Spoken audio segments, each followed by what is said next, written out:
My cat wants to join, apparently. Hi, my name is Ariel, and welcome to Mermaid Musings. So this video is all about the astrology transits that are coming up in the month of June in 2021. If you have decided to watch this video not at the beginning of this month, do not worry.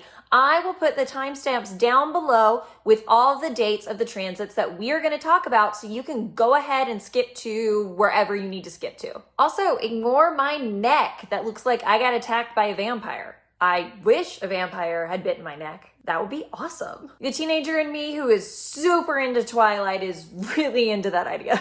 Also, if you liked this video, please do me a big favor, and while you're watching it, be sure to like and subscribe below. It really does help me out. So let's get started on the transits.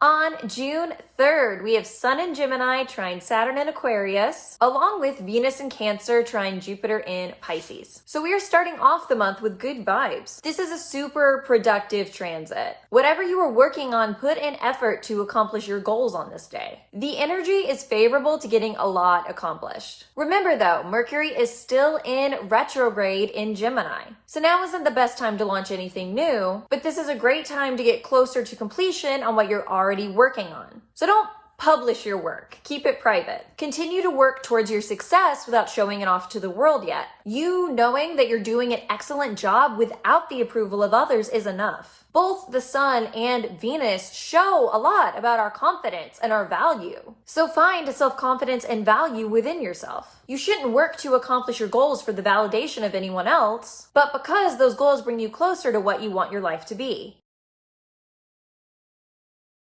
On June 5th, we have Mercury in Gemini, retrograde, square Neptune in Pisces, plus Mars in Cancer opposite Pluto in Capricorn. So we've immediately gone from favorable transits to difficult ones to navigate. That's why I said work on your goals at the beginning of the month. Don't work on anything today. This energy is highly volatile and delusional. Emotions are running really high, yet you cannot see things clearly. So people are probably going to become delusional about some absolute BS, to be honest. This energy is really easy to get into your mind and twist reality around in a way that doesn't reflect the current circumstances. But yet you get upset and emotionally worked up. You become really emotional about situations that you've made up in your mind that don't reflect reality, but you've convinced yourself that it does. This transit is really easy to feel wronged and make yourself the victim, when in actuality you aren't, and you are making way too big of a deal about things. But you're gonna act like the victim, and you're gonna go around telling everyone that you're the victim. And then because we have Mars opposite Pluto with Mars in a water sign, you're gonna lash out and try to reassert your power because you feel like your power has been taken away from you. But in reality, your power hasn't been taken away from you.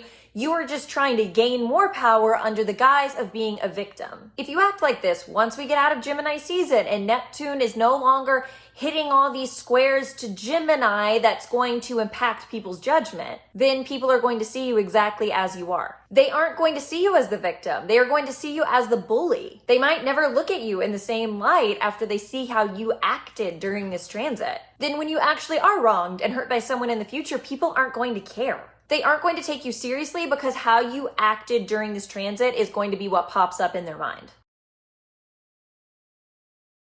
On June 10th, we have the new moon solar eclipse in Gemini. So we have the new moon in Gemini at 19 degrees, and we have Mercury in Gemini at 20 degrees. So Mercury in Gemini is super close to the new moon. Obviously, we have the North Node in Gemini as well, which is what's making this an eclipse. So this is truly a supercharged Gemini new moon. This is very chaotic energy because Gemini is a very chaotic sign. We are going to see chaos on a personal level as well as a collective level. So don't fight against the chaos because there is no fighting it. That's like punching air. You look ridiculous and aren't actually accomplishing anything. The best course of action that you can take is to lean into the chaos. Chaos is part of life. You can be the most calm, meditating, spiritually centered person ever, and you're still gonna have chaotic moments in your life. Where people get into trouble is by either denying that life is chaotic or trying to structure and fix it. When it comes to this energy, you can't ignore it or fix it. If you try, eclipses tend to take an I'll show you attitude and burn your house to the ground.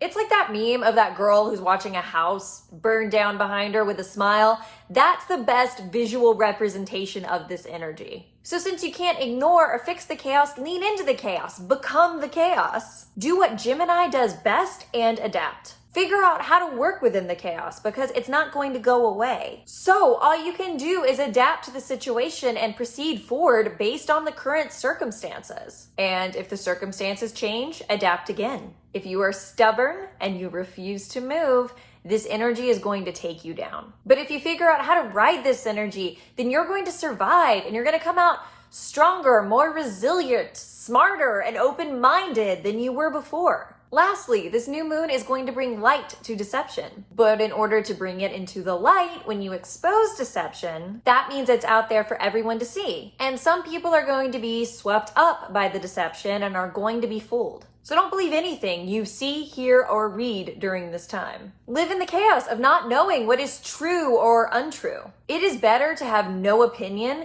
than to have your mind made up immediately. It is better to wait for things to play out and make up your mind in the future than to believe a lie and to continue to believe that lie into the future. Because once you have decided to believe a lie, it is a lot harder to change your mind. Because now you have adopted that worldview and your ego doesn't want to have to confront the fact that you were wrong. So you won't look at any information that contradicts your already pre-existing worldview. This eclipse wants to break you of this habit. It wants you to be comfortable in the unknown. It wants you to be adaptable and be okay with changing your mind when presented with new information. You are not a fool when you have an open mind and can change your opinion. You are a fool when you blind yourself and refuse to look at different sets of facts that make you uncomfortable. At that point, your ego is bigger than your brain, which is actually the classic characteristics of fools in comedies.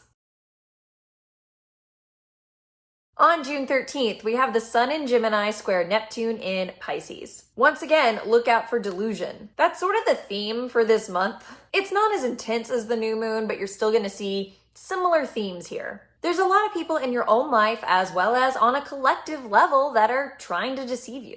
So don't fall for it. Don't fall into their trap. Keep your mind open to all possibilities, and when you don't limit your mind, you will be able to see things more clearly down the road. Also, your ego is probably going to take that hit I was just warning you about in the new moon description. So now you get to test out not letting your ego get in the way of your logic. The sun is the ego. It is our self-confidence. So when it's square to Neptune, which is delusion, we are going to be delusional about our ego. We will defend ourselves to the death because we don't want our ego to have to take a hit, while not realizing the actions we are taking have the opposite effect to everyone watching us and just makes us look weak. When you are clearly wrong and don't have all the facts and don't know what you're talking about, but you double down like you know everything, you look like a fool. There's always going to be people out there who are smarter than you, who know more than you, who have different perspectives because they have different life experiences than you. So to pretend that you know everything when other people know that you don't know everything, because no one knows everything, makes you seem like a stubborn fool. Because you're so afraid of change or admitting you don't know everything that you close yourself off from all other opinions and perspectives. So just don't do this. Listen to other people's perspectives, even if you feel like they are wrong. Because guess what? They might not be wrong. They might be right. It's actually you that's wrong. You just refuse to admit it because you don't want to be embarrassed. On June 14th, we have Saturn in Aquarius square Uranus in Taurus. Okay, so this energy is the major backdrop of 2021. It's a super intense transit and we're experiencing it not once, not twice, but 3 times this year. June 14th is the second time we are experiencing this transit this year. Saturn in Aquarius square Uranus in Taurus is trying to prepare us for massive societal change. Both Saturn and Uranus are planets of forward progress. They both just do it in very different ways. Saturn wants to move forward slowly because it wants to be careful not to make mistakes. Saturn only cares about the outcome and has a plan on how to get there. Uranus, on the other hand, just wants radical change. It wants it to happen in an instant.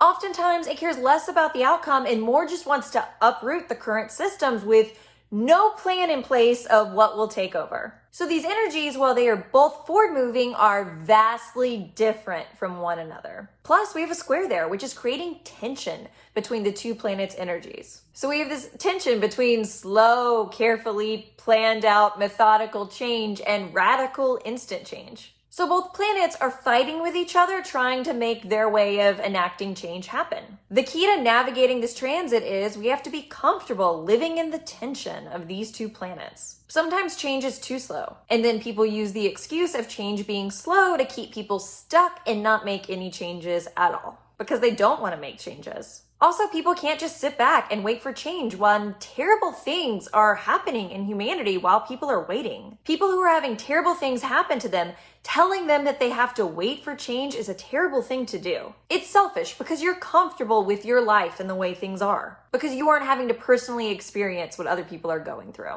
On the other hand, making radical changes for no other reason than to make radical change is a recipe for disaster, and often leaves you in a worse state than you were before. Radical change is good and often how we've had human advancements throughout history, but you have to have a plan in place of where you want that radical change to take you. You have to have a destination in mind for what you are fighting for. So somewhere between the tension of these two energies is where we want to be. Having a mix of both Saturn and Aquarius and Uranus and Taurus can be very powerful and help to propel humanity forward. You just have to be comfortable working within the tension of both of them. In a way, they are kind of keeping check on each other to make sure that neither planet gets too out of hand. So while this energy can be frustrating, it's what we have to work with.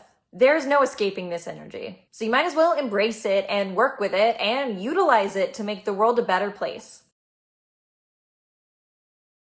On June 20th, the same day that the sun moves into Cancer, we have Jupiter going retrograde in Pisces. With it moving retrograde, it will eventually move back into the sign of Aquarius, but we don't have to worry about that this month. For the rest of June, it will be retrograde in Pisces. This is giving us a chance to go inward with our sensitivity and our empathy. Jupiter is expanding both of these qualities within ourselves. It's making sure that these qualities aren't just performative acts where we put on a show to show the world how good of a person we are. It's making sure that sensitivity and empathy is truly this internal, ingrained, deep part of our personality. That we are acting from goodness because that's who we are deep down, not because we're getting credit for it. So use this time to do deep inward exploration. Allow yourself to feel all your emotions without putting limits on your feelings. Get in touch with your sensitivity without judgment. Being sensitive is beautiful. Use this time to ask yourself deep philosophical questions. Where in your life can you display more sensitivity, more empathy? How can you deepen your emotions? Why do you have fear about expressing your sensitivity and vulnerability? When you understand yourself better,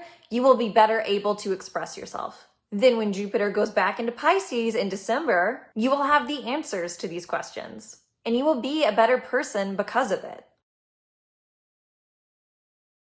On June 22nd, Mercury finally goes direct and everyone can breathe a sigh of relief. We still have a lot of other planets in retrograde, but at least the fastest moving planet is no longer in retrograde. So that's going to remove a lot of our tension. You are officially free to start moving forward on projects again. That good energy I was talking about at the beginning of the month, take what you worked on then and start to put it out into the world. Those ideas that you've been hanging on to in your mind, start to communicate those ideas out loud. Communication has had its foot on the brake, but now it's ready to move forward. Gemini is the most talkative, communicative sign. It lives for this energy. So embrace this energy. Go out and talk to people as much as you want about whatever you want. Gemini does not put limits on communication or learning, so neither should you.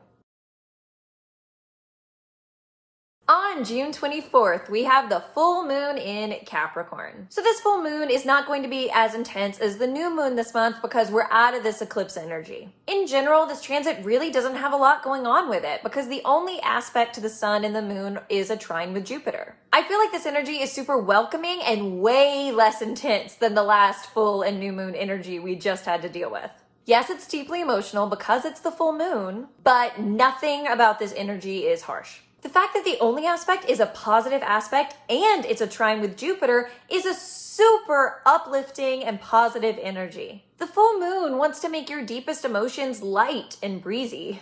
While you're feeling a lot, it isn't overwhelming. You can take the depth within yourself and use Jupiter to expand that depth outward. It's okay to have big emotions. In fact, you're meant to have more big emotions than you probably normally allow yourself to have. The full moon is allowing you to get in touch with feeling emotions on a grand scale. Don't be afraid to put your emotions out into the world.